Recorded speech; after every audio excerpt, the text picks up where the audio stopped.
ఈరోజు తిరుపతి పార్లమెంట్ తెలుగుదేశం కార్యాలయం ప్రారంభించుకున్నాం. బ్యూటిఫుల్ గా కన్స్ట్రక్షన్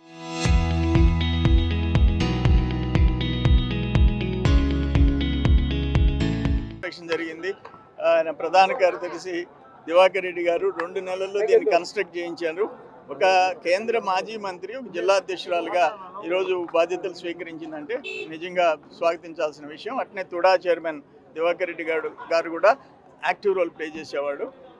ఈరోజు ఈ బిల్డింగ్ 2 monthsలో కట్టించాడంటే మేమందరం కూడా కార్యకర్తలు అందరూ రుణపడి ఉన్నారు. అట్లే నేనేమంటానంటే తిరుపతి పార్లమెంట్ అంటే ఒక కృష్ణపట్నం పోర్ట్, ఒక దుగ్గరాజపట్నం పోర్ట్, ఒక శ్రీ సిటీ, ఒక క్రిస్ సిటీ, ఇటువంటి అన్నిటికీ ఒక ఎయిర్పోర్ట్, అన్నీ ఇది ఉండే తిరుమల ఏడుకొండల స్వామి, అది ఆల్మోస్ట్ వరల్డ్లో నంబర్ 1 టెంపుల్ ఉండే పార్లమెంట్ ఇది. మేమందరం ఆ పార్లమెంట్లో ఉండాము. మంచి ఆ కమిటీ కూడా తొందరలో ప్రమాణ స్వీకారం చేస్తుంది.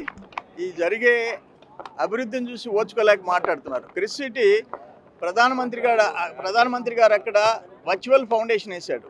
ఇక్కడ 3-4 monthsలో బ్యూటిఫుల్ ఇన్ఫ్రాస్ట్రక్చర్ దాదాపు 1100 చిల్లర కోట్ల రూపాయలు ఆ 2300 ఎకరాలు ఇన్ఫ్రాస్ట్రక్చర్కి ఖర్చు పెట్టేస్తుంది కేంద్రం. మంచి క్రిస్ సిటీ వస్తుంది, ఇండస్ట్రియల్ సిటీ వస్తుంది. ఇవన్నీ పెట్టుబడులు, ఉద్యోగాలు, ఉపాధి, పరిశ్రమలు ఇవన్నీ చంద్రబాబు నాయుడు గారి టైంలో వస్తున్నాయి. లక్షల మందికి ఉద్యోగాలు వచ్చే అవకాశం వచ్చింది. ఇది లక్షల కోట్ల పెట్టుబడులు వస్తున్నాయి.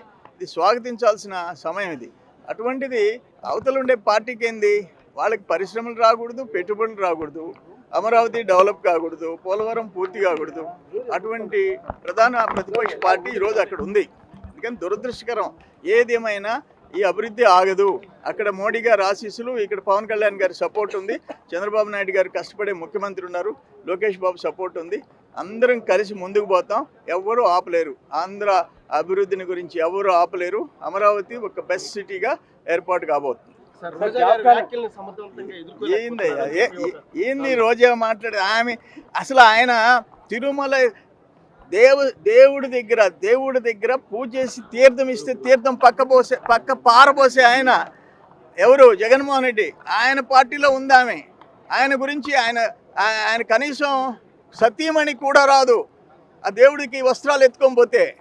అటువంటి వాళ్ళ మా దేవుళ్ళు భక్తి చంద్రబాబు నాయుడు గారి గురించి మాట్లాడతారా? ఆ చంద్రబాబు నాయుడిని ఏడుకొండల వాడే ప్రాణాలు కాపాడాడు. దాని గురించి చెప్పాలనా? ఈరోజు మొత్తం తిరుమల కానీ ఎన్ని దేవస్థానాలు శాంక్షన్ చేస్తున్నా ఎప్పుడన్నా చరిత్రలో కొన్ని వందల వేల టెంపుల్స్, ఎస్సీలు, ఎస్టీలు, బీసీలు అప్లికేషన్ పెడితే 9 మంది కమిటీ ఏర్పాటు అయిపోతే దేవస్థానాలు శాంక్షన్ చేస్తున్నాం. మీరు చేశారా? మీరు పట్టించుకున్నారా? ప్రతి పేద కాలనీలో ఏ దేవస్థానం అంటే ఆ దేవస్థానానికి 10 లక్షలు, 15 లక్షలు, జస్ట్ 5 సెంట్లుంటే 10 లక్షలు, 7 సెంట్లుంటే 15 లక్షలు, 10 సెంట్లుంటే 20 లక్షలు టెంపుల్కి ఇచ్చేస్తున్నాం. మీరు చేశారా ఆ పని? కామన్ గుడ్ ఫండ్ ఇచ్చారా మీరు? ఎన్ని వేల టెంపుల్స్ ఈరోజు శాంక్షన్ చేస్తున్నాం. దేవుడు, భక్తి, సాంప్రదాయాలు, పండగలు, పబ్బాల గురించి మీరు మాట్లాడతారా? టైం లేదు. జాబ్ క్యాలెండర్ గురించి కూడా అంటే ఇప్పుడు వేల ఉద్యోగాలు ఇస్తుంటే అది మీకు ఇష్టపడదా? మీకంటే వాలంటీర్లకు ఇస్తే చాలా వాలంటీర్లు ఒక్క గంటలో పనిచేస్తున్నారు సచివాలయం సిబ్బంది. ఈరోజు వాలంటీర్ల మొత్తం కలిసి వాళ్ళు పంపే పింఛన్లు 1 గంటలో అక్కడ ఉన్న సిబ్బంది పనిచేస్తున్నారు. అది మీరు ఇచ్చే ఉద్యోగాలు. Tirupati parliamentary party temporary office within 2 monthsలో కన్స్ట్రక్ట్ చేసి మన మనబాక లక్ష్మి మేడం గారి యొక్క ఆశీస్సులతో మన దివాకర్ అన్న పూర్తి సహాయ సహకారాలు అందిస్తే వితిన్ 2 monthsలో కంప్లీట్ చేసి ఇచ్చిన ఘనత వాళ్ళిద్దరికే దక్కుతుంది. అలాగే యాక్చువల్గా మేము వాళ్ళకి శుభాకాంక్షలు చెప్పాలా, అభినందనలు తెలియజేస్తున్నాము. అలాగే 7 అసెంబ్లీలో ఏ కార్యకర్తకు కానీ ఏ లీడర్కి కానీ ఏ అవసరాలు వచ్చినా వాళ్ళిద్దరూ ముందుండి పార్టీని బలోపేతం చేసి ముందుకు తీసుకుపోవాలని నేను కోరుకుంటున్నాను. ఈరోజు తెలుగుదేశం తిరుపతి పార్లమెంట్ ఆఫీసుని ఇక్కడ తిరుపతిలో ఓపెన్ చేయడం చాలా ఆనందంగా ఉన్నది.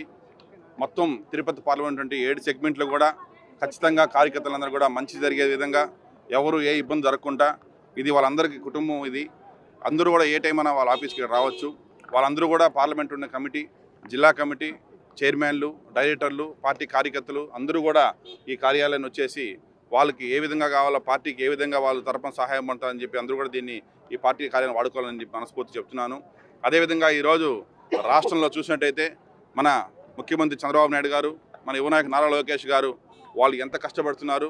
రాష్ట్రాన్ని భారతదేశంలో మొట్టమొదటి స్థానానికి పెట్టే విధంగా ఈరోజు రాత్రి పగులు కష్టపడుతూ దేశాలు తిరుగుతూ ఎన్నెన్నో కంపెనీలు తీసుకొని వస్తూ ఎంతోమందికి ఎంప్లాయ్మెంట్ ఇవ్వాలని చెప్పేసి స్త్రీ శక్తి కూడా అందరూ బాగుండాలని, మొన్న వికలాంగులకు కూడా ఫ్రీ బస్ పెట్టడం, మనం చెప్పిన సూపర్ 6 కాకుండా ఇంకా చెప్పనట్టు కూడా ఇంకా కూడా చేయటం కూడా అది ఒక ఎన్డీఏ కూటమికే చెల్లుబాటు అయింది.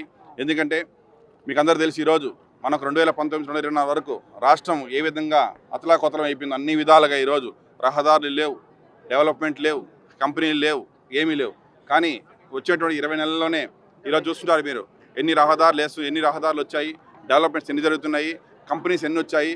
అదేవిధంగా ఈరోజు మా తిరుపతి పార్లమెంట్కి ఉన్నటువంటి అదృష్టం ఏంటంటే మనకు ఒక శ్రీ సిటీ ఉంది. రేణిగుంట్లో డిక్సాన్ కావచ్చు, సిలికాన్ కావచ్చు, కార్బన్ కావచ్చు, అదేవిధంగా ఎయిర్పేట్లో ఐఐటి కావచ్చు, ఐసర్ కావచ్చు, ఇట్లా చెప్పుకుంటూ పోతే నెంబర్ ఆఫ్ కంపెనీస్ ఉన్నాయి మనకు. అదేవిధంగా పోర్ట్ కూడా ఈ పార్లమెంట్కి వస్తుంది, ఎయిర్పోర్ట్ ఉంటుంది, రెండు రైల్వే జంక్షన్స్ ఉన్నాయి. సో కాబట్టి ట్రాన్స్పోర్ట్కి చాలా ఇది. ఒక పక్క చూస్తే మనకు తమిళనాడు బార్డర్ ఉన్నది. సో కాబట్టి డెవలప్మెంట్ ఎక్కువ సోర్సెస్ ఉంటుంది. అదేవిధంగా ఈరోజు యువతంతా కూడా ఇక్కడ ఉన్నట్టుగా తెలుగుదేశం పార్టీ కార్యకర్త ఉన్నట్టుగా రాష్ట్రంలోనే ఇంత స్ట్రాంగ్ అయిన పార్టీ, స్ట్రాంగ్ యువత పార్టీకి ఉన్నారు. సో కాబట్టి ఎప్పుడు కూడా యువతంతా కూడా మంచిగా ఎదగాలని చెప్పి వాళ్ళ వెనకాల ఎప్పుడు కూడా నా వంతు సహాయంగా నేను జిల్లా అధ్యక్షుడిగా జిల్లా జనరల్ సెక్రటరీగా నేను వాళ్ళకి ఎప్పుడు కూడా నేను సహాయంగా ఉంటానని చెప్పి మనస్ఫూర్తిగా కోరుకుంటూ ఈ అవకాశం ఇచ్చిన ప్రతి ఒక్కరికి పేరు నేను మనస్ఫూర్తి ధన్యవాదాలు చెప్తున్నాను.